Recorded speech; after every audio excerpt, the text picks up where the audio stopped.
A growing concern by the parents, teachers, and of all the sociologists is that the younger generation, which is touching the teens and moving towards adulthood, is facing more and more depression.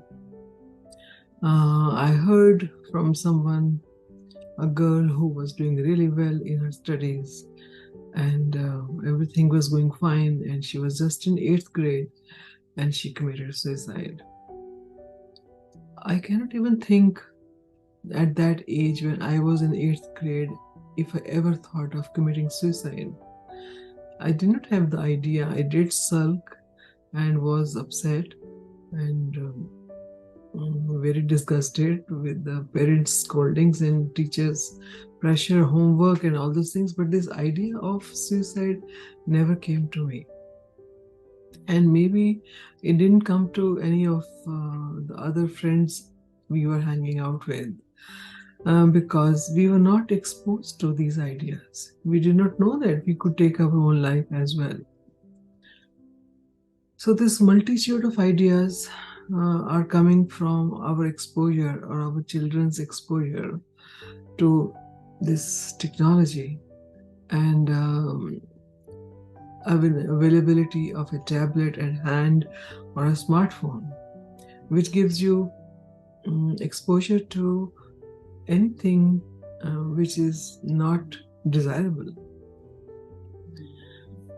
Smartphone is supposed to give you smartness, but then I see that as a smart machine which renders you more and more stupid, more you depend upon it. I was reading Steve Jobs' autobiography, and then it was mentioned somewhere that he did not even allow his children to use iPad or phones till they were 15 or 16.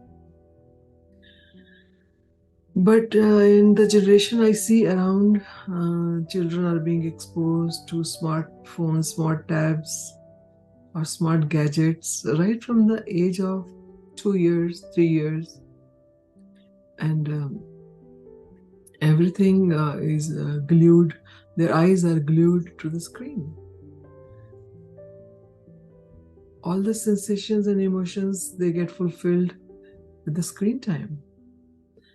I was sitting in one of the cafe and I saw one person looking at me and I felt so odd.